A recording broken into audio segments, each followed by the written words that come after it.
Hi guys, അപ്പോൾ അതേ ഇലക്ഷനാട്ടാ. Member of parliament of Gorton and Denton. അവിടുത്തെ ഇലക്ഷൻ എവിടെ യു കെയിലത്തെ മെയിൻ ഇലക്ഷൻ. നമ്മുടെ ഋഷി ബ്രോ ജയിക്കോ ഇല്ലെന്നാണ് കാണേണ്ടത്. വോട്ട് ചെയ്യാൻ പോവാ. നല്ല തണവാണ്. ഇതേപോലത്തെ ഫോം കിട്ടും. വോട്ടിംഗ് അവേഴ്സ് വന്നിട്ടുള്ളത് 7 AM to 10 PM ആണ് വന്നിട്ടുള്ളത്. പോസ്റ്റ് വോട്ട് ചെയ്യണവർക്ക് പോസ്റ്റ് വോട്ട് ചെയ്യാം. അപ്പോൾ ഇതിലെല്ലാ ഡീറ്റെയിൽസും കൊടുത്തിട്ടുണ്ട്. നമ്മുടെ പേര് കൊടുത്തിട്ടുണ്ടാവും, നമ്മളെവിടെ ചെയ്യുമ്പോൾ നമുക്ക് നമ്മുടെ ഒരു BRP കാർഡ് കൊണ്ടുപോകണം വോട്ട് ചെയ്യുമ്പോൾ. അപ്പോൾ എൻ്റെ ഈ ഇത് വരുന്നത് വീടിൻ്റെ തൊട്ടടുത്താണ്. നമ്മുടെ ചെക്കൻ ഷിബ്രോ ജയിക്കട്ടെ. വീട്ടിൽ നിന്ന് ഇറങ്ങി നടന്നുകൊണ്ടിരിക്കുകയാണ്. അപ്പോൾ UK സംബന്ധിച്ച് എല്ലാവരും ശരിക്കും പറഞ്ഞാൽ വോട്ട് ചെയ്യണം. നമ്മൾ വോട്ടിംഗ് ഒരിക്കലും മിസ്സാവരുത്. എനിക്ക് ഡ്യൂട്ടി വരുന്നത് ഡ്യൂട്ടി ഉണ്ട്. ഡ്യൂട്ടി കുറച്ച് കഴിഞ്ഞിട്ട് പോകണം. അപ്പോഴേക്കും ഒന്ന് വോട്ട് ചെയ്തിട്ട് പോകാമെന്ന് വെച്ചിട്ടാണ്. നമ്മുടെ നാട്ടിലൊക്കെ ആണെങ്കിൽ ഇലക്ഷൻ ഡേ അന്ന് ഒരു കസാരയും ടേബിളൊക്കെ ഇട്ടിട്ട് എല്ലാവരും ഒരു മൂലയിലിരിക്കുന്നുണ്ടാവും. അല്ലെങ്കിൽ കുട്ടികൾ പാർട്ടിയുടെ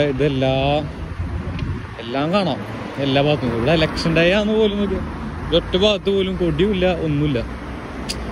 അറിയുന്നില്ല നമ്മൾ ഇലക്ഷൻ ഡേ ആണെന്ന് നമുക്ക് ഇവിടെ ആ ഒരു ഫീല് വരുന്നില്ല നമ്മുടെ നാട്ടിൽ വെച്ച് നോക്കുമ്പോൾ. അപ്പോൾ വോട്ട് ചെയ്യേണ്ട അവിടെ എത്താറായിട്ടാണ്. ആ സിഗ്നൽ കാണില്ലേ, ആ സിഗ്നൽ കാണുന്നതിൻ്റെ അവിടെയാണ് വോട്ട് ചെയ്യാൻ പോണത്. അപ്പം ഞാൻ ഓൾറെഡി ഇതിലിട്ടുന്നതാണ് ഒരു ഇലക്ഷൻ്റെ.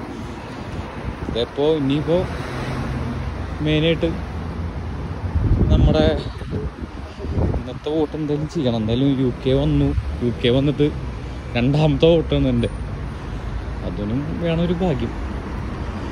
അപ്പോൾ നമ്മുടെ സ്ഥലം എത്തി. ഇവിടെ 2-3 പോസ്റ്റുകളുണ്ട് ഇലക്ഷനുണ്ട്. ഒരാൾ കയറി പോയതിനുള്ളിലേക്ക്.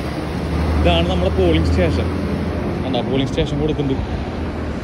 പോളിംഗ് സ്റ്റേഷൻ ഡിസേബിൾഡ് ആയിട്ടുള്ള ആൾക്കാർക്ക് ഇതൂടെ പോകാറുണ്ട്. നമ്മൾ കൊണ്ടത് അത് ഡിസേബിൾഡ് ഭാഗമാണ്. തിരക്കൊന്നുമില്ല കേട്ടോ.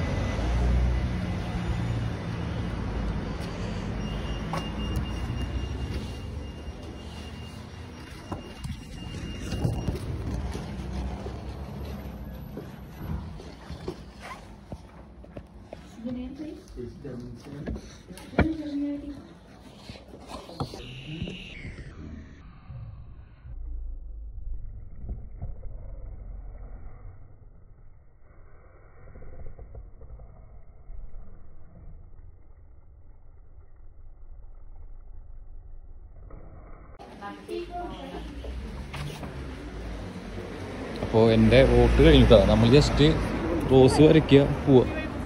Yep. You voted? What's that? You voted? Yeah. Okay. Have a nice day too. You too. Bye. അപ്പോൾ നമ്മുടെ ഇലക്ഷൻ കഴിഞ്ഞു. അപ്പോൾ ഇത്രേ ഉള്ളൂ. നമ്മൾ ജസ്റ്റ് നമ്മുടെ നാട്ടിലെ പോലെ മറ്റേ ബാലറ്റ് അമർത്തേണ്ട പ്രസ് ചെയ്തിട്ടുള്ള സംഭവമൊന്നുമില്ല. ഇവിടെ സിമ്പിളായിട്ടൊരു ഒറ്റ പെൻസിലാണ്. പഴയ സിസ്റ്റമാണ്. ജസ്റ്റ് ഒന്നൊരു X വരയ്ക്കുക, അത്ര തന്നെ. അപ്പോൾ അങ്ങനെ കൂടുതൽ വീഡിയോസിനെ ഇപ്പോൾ എല്ലാവരും സബ്സ്ക്രൈബ് ചെയ്യുക. Bye from വണ്ടർലസ്റ്റ്.